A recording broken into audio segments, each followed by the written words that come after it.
여러분 안녕하십니까, 전가림입니다.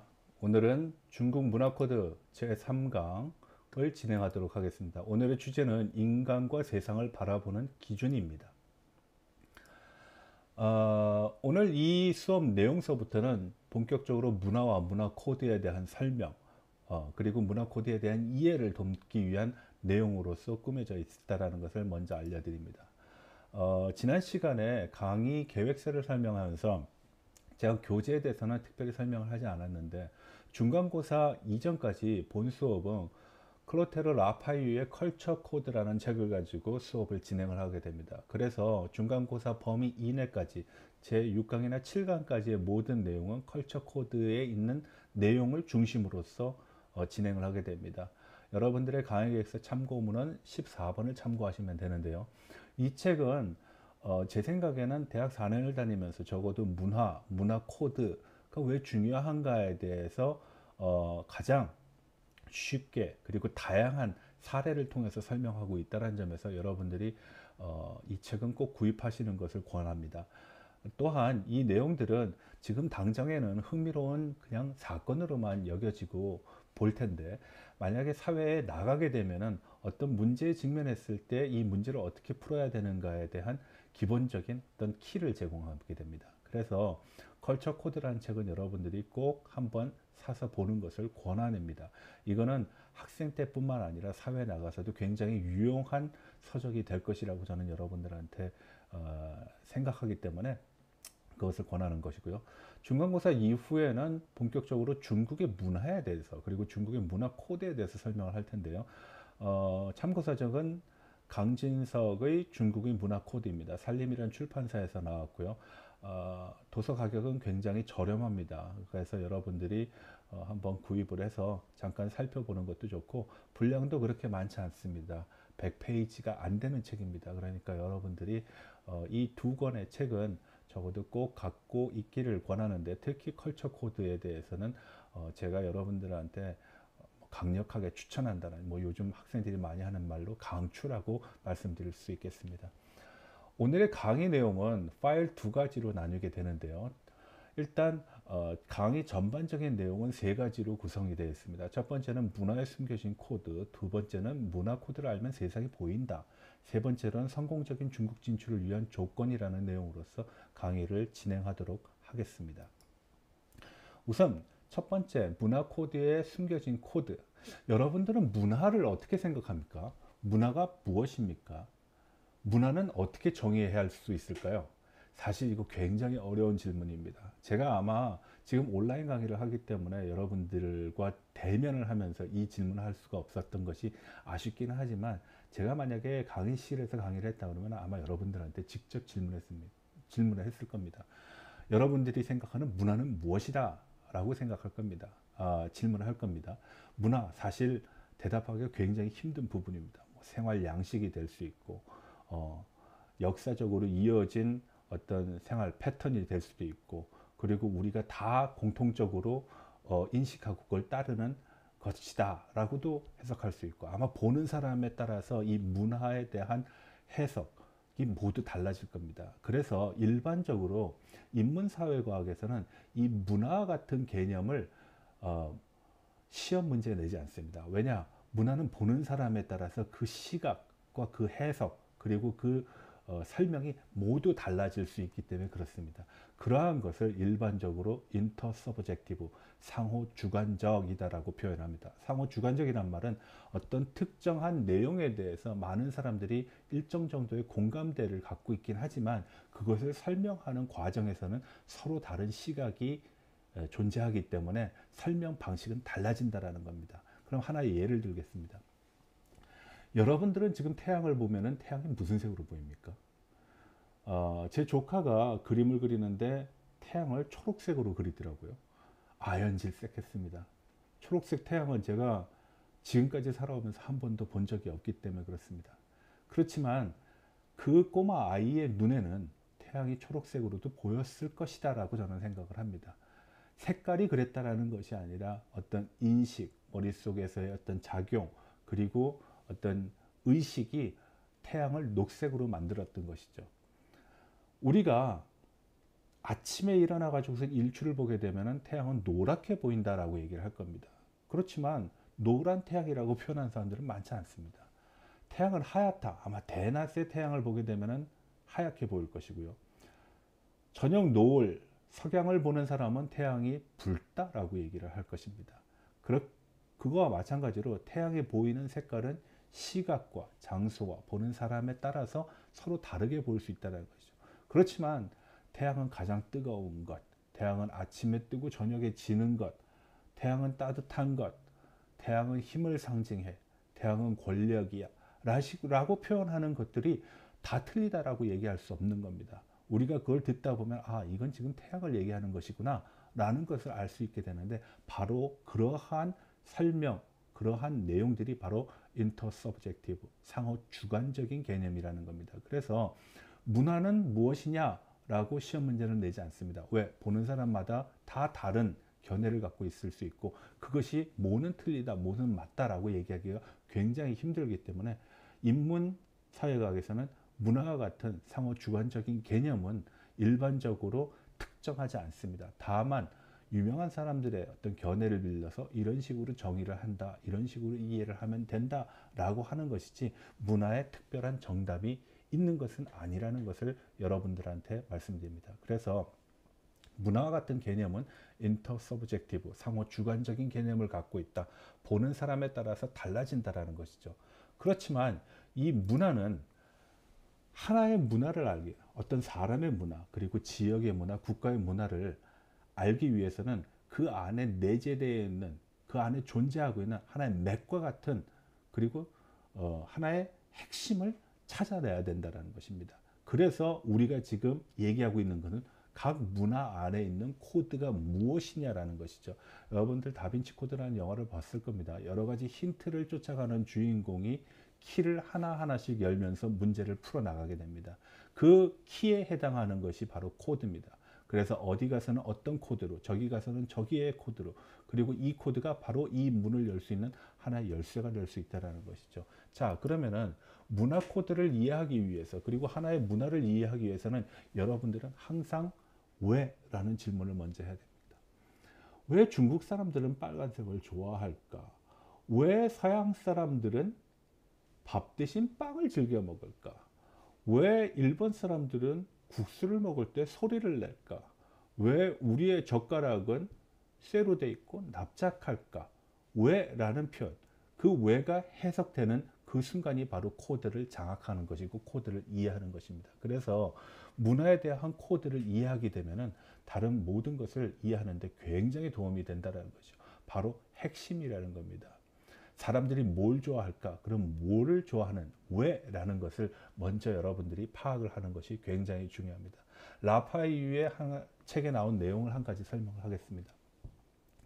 이라크에서 많은 사람들이 시위를 하고 있어요. 반미 시위를 하고 있었는데 미군들은 이 시위가 빨리 해산이 되길 원했습니다. 왜냐하면은 테러 집단의 공격이 있을 수 있고, 이런 공격에 의해 가지고서 많은 사람들이 부상을 당할 수 있었기 때문에 사람들이 이렇게 모이는 것을 빨리 해산하는 것을 원했거든요. 근데 그 해법을 찾지 못했습니다. 근데 어느 순간 어느 한 사람이 나타나서 이런 얘기를 합니다. 끼니 때가 되게 되면은 식사를 할 텐데 음식을 못 팔게 하면은 각자들 집에 가서 밥을 먹을 것이다. 그래서 음식 파는 사람, 물 파는 사람들을 이 자리에 있게 하면 안 된다 라고 하는 순간 미군들은 그것을 실행합니다. 그리고 시위는 얼마 가지 않아서 해산하게 됩니다. 또 한 가지 예를 들까요? 여러분, 광화문에서 우리도 시위 많이 하죠. 어떤 가게가 가장 장사가 잘 될까요? 시위를 하게 되면은 체류탄도 날라올 수 있고, 물대포도 날라올 수 있고, 사람의 아우성도 있을 수 있고, 몸싸움도 있을 수 있습니다. 그래서 주변의 식당이라든지 내 주변의 상점들은 다 영향을 받는데 유일하게 상점 하나는 영향을 안 받습니다. 그리고 그 상점 안에서 또 불티나게 팔리는 것이 있는데요. 그게 뭘까요? 첫 번째 해답은 편의점입니다. 여러분들 광화문에 있는 편의점은요, 매출이 굉장히 높습니다.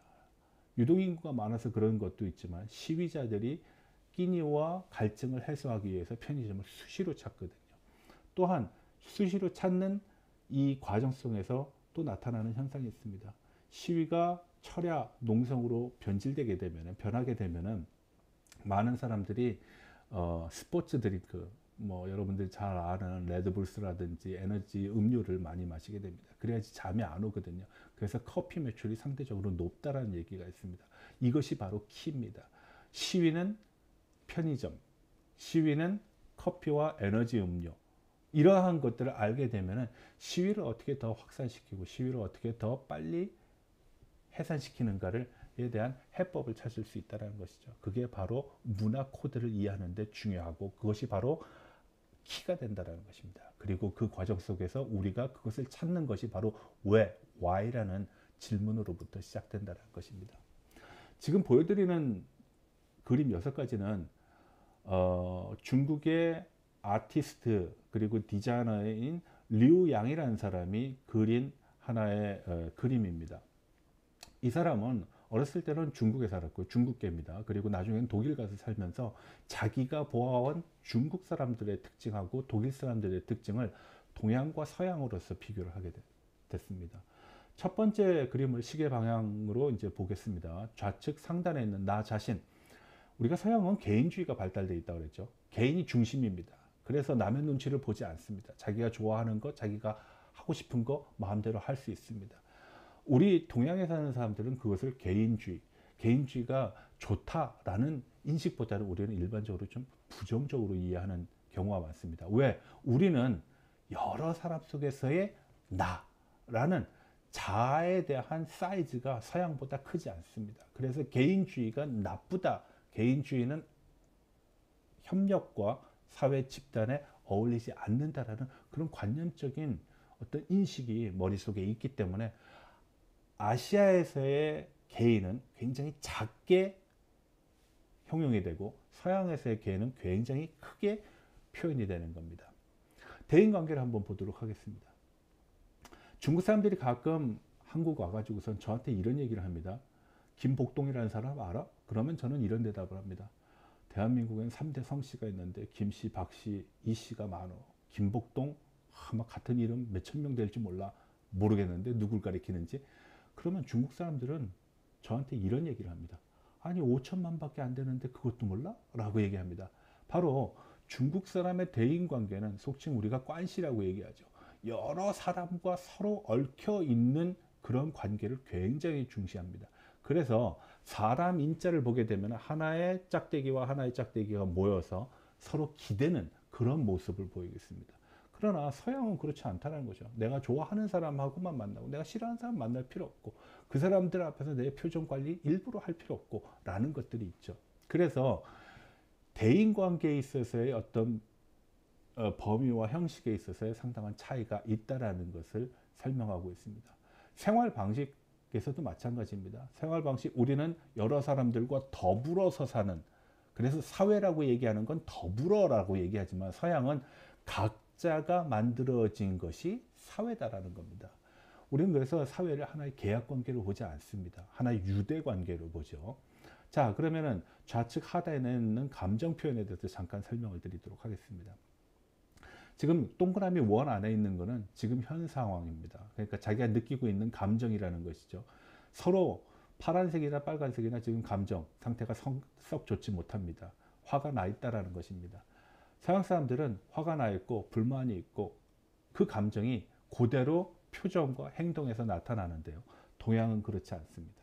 참아야 되고, 그리고 그것을 드러내는 것은 뭐 대인배답지 못하다, 소인답다, 뭐 이런 식으로 표현이 됩니다. 그래서 감정은 안 좋은 상태지만 표정은 그것을 감추고 있습니다. 그래서 상대방에 대한 나의 감정을 드러내지 않는 그런 모습을 하나의 미덕으로 하는 것이죠.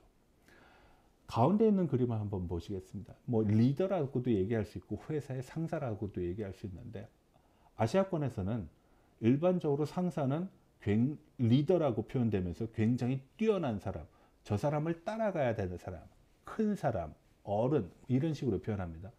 서양에서는 어른이 아니라 모든 사람 중에서 좀 난 사람 정도의 표현입니다. 그래서 우리하고의 사이즈가 상당히 크게 차이가 난다는 거죠. 그림을 보면서도 알 수가 있습니다.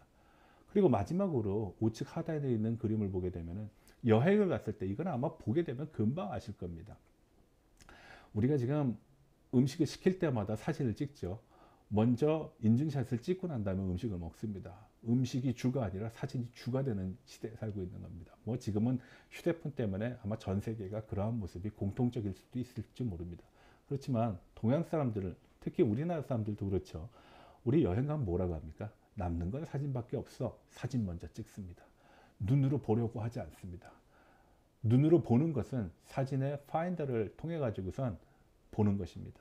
그래서 서양하고 다르다라고 이 류 양이라는 사람은 얘기를 하고 있습니다. 그래서 동양 사람들은 여행 가면 사진기로 사진 찍기 굉장히 바쁘다는 것이죠. 서양 사람들은 그냥 둘러본다 라는 것입니다. 여기에는 일정 정도의 편견과 그리고 뭐라 그럴까요? 일종의 어떤 차별성, 우위와 열등 뭐 이런 것들이 존재합니다. 반드시 옳다라고는 볼 수 없습니다. 다만 서양과 동양의 어떤 문화적인 특성이 굉장히 다르다. 그 속에서의 코드를 찾아내는 것이 중요하다라는 것을 설명하기 위해서 류양의 그림을 제가 가지고 왔습니다.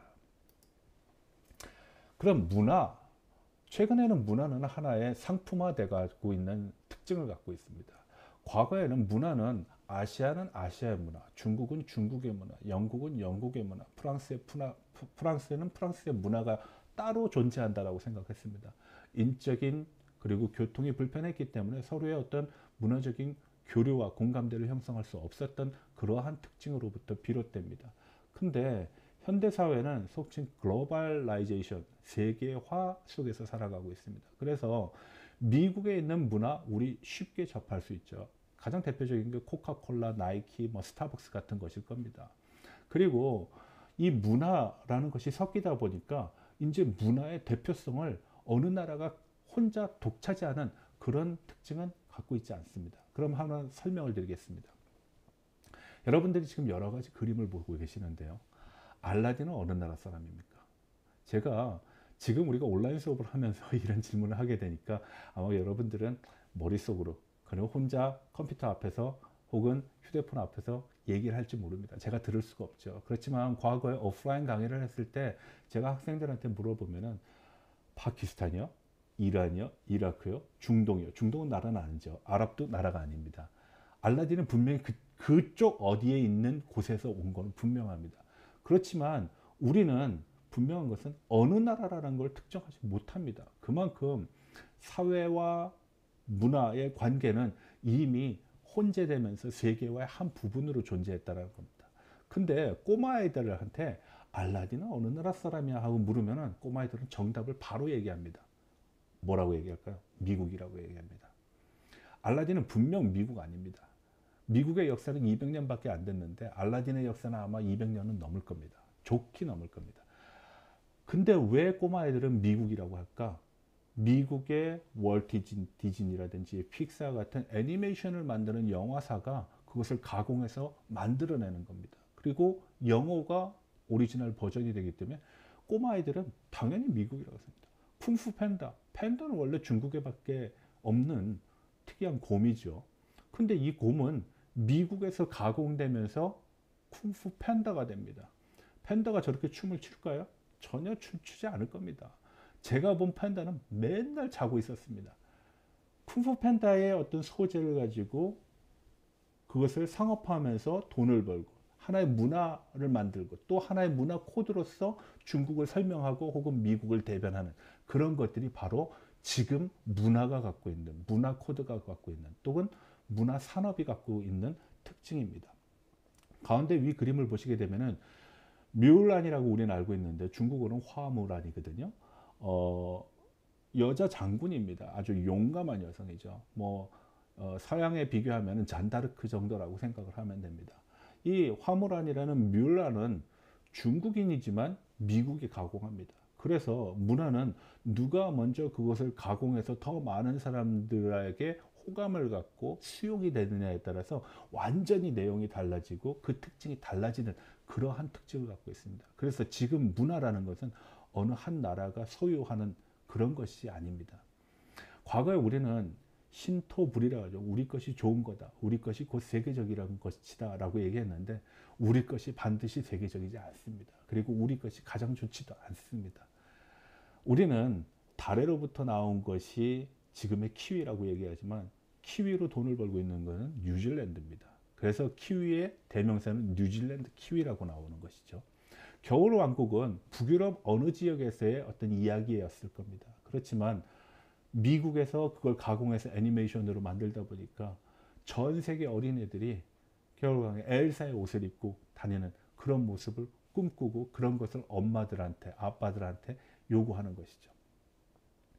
상품을 가지고 한번 보겠습니다. 위에 세 가지 상품이 이제 그림으로 그려져 있는데요. 하나가 코카콜라고 스타벅스고 그리고 마지막에 있는 게 나이키입니다. 여러분들 한번 보십시오. 우리는 다 압니다. 이게 미국으로부터 시작됐다라는 것을. 그건 머리가 커져서 아는 것이죠. 그렇지만 이 문화적인 특징, 코카콜라를 팔 때는 절대 국적을 얘기하지 않습니다. 그래서 국적성은 없고 국제성만 있다라는 겁니다. 뭐냐? 코카콜라, 마시자 콕이라고 얘기하죠. 그렇지만 거기는 from USA라는 표현 쓰지 않습니다. 스타벅스도 마찬가지입니다. 예. 나이키도 마찬가지죠. 나이키를 했을 때 운동선수들만 나이키 입고 신나요? 그렇지 않지 않습니까? 이건 하나의 패션이 됐다는 거죠.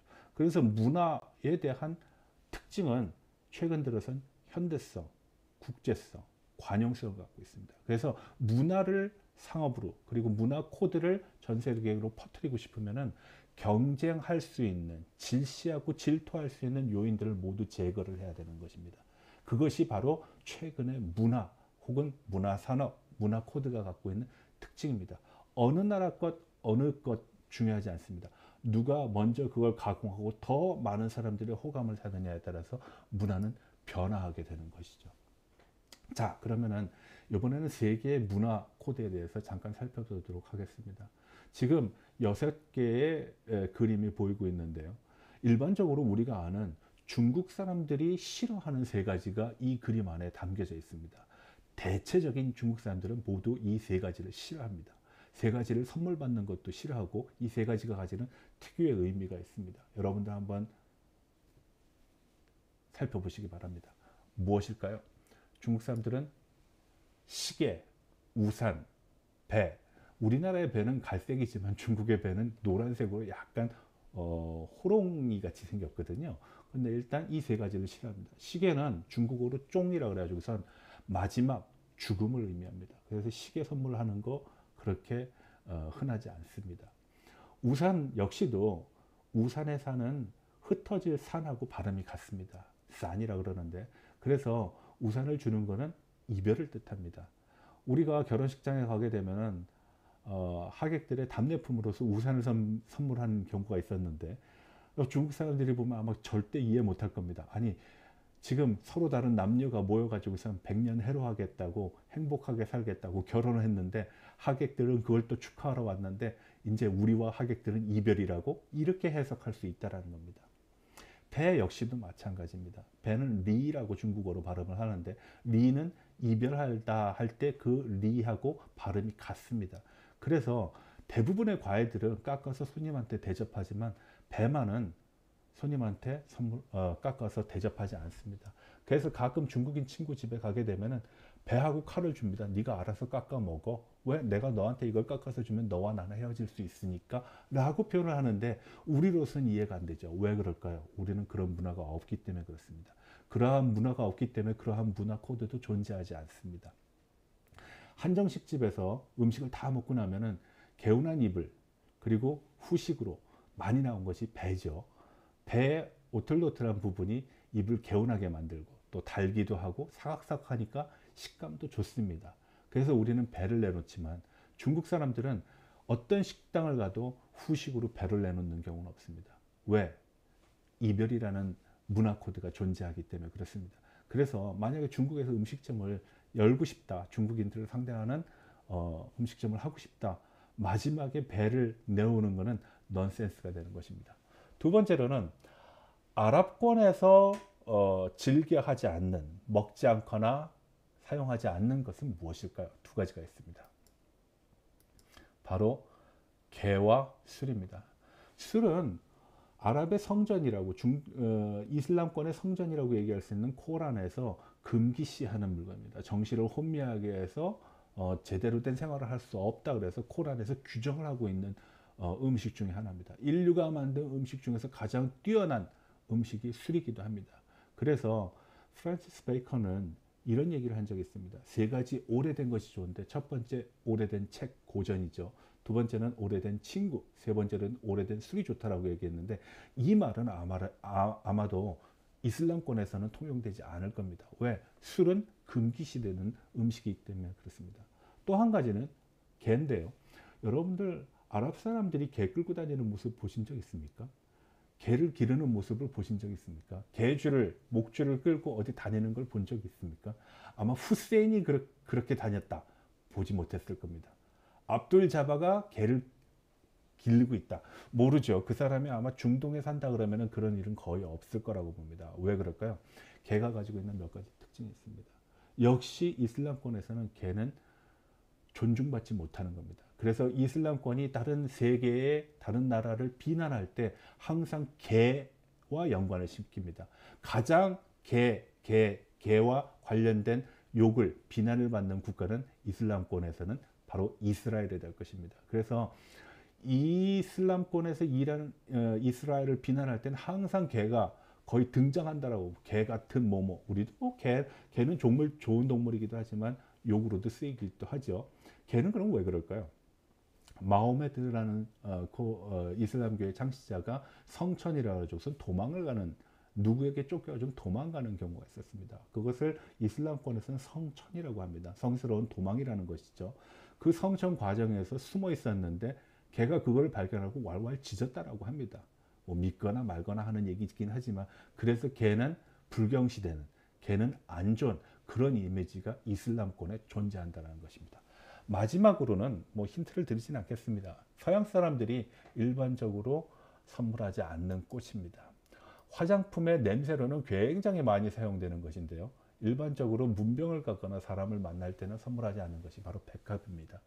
백합의 꽃말은 이별이거든요. 죽음입니다. 그래서 여러분들이 간병을 갔을 때 한국 사람끼리는 괜찮겠지만 뭐 향기도 좋고 병실의 분위기도 바꾼다는 측면에서는 백합 충분히 준비할 수 있죠. 그렇지만 만약에 탐이나 존슨이나 자넷이나 서양 사람들이 아파가지고서 내가 문병을 가야 된다 했을 때는 백합은 갖고 가지 않도록 하십시오. 이것이 바로 문화입니다. 이러한 문화 코드를 모르면 불필요한 어떤 오해, 그리고 일종의 불협화음, 그리고 필요 없는 비용을 만들 수가 있습니다. 이 수업은 바로 이러한 세계, 그리고 사람들의, 그리고 지역과 문화에 존재하는 코드를 살펴보는 것입니다. 그럼 첫 번째 단계는 이 정도로 하고요. 두 번째 단계는 문화 코드를 알면 세상이 보인다는 다음 파일에서 진행하도록 하겠습니다.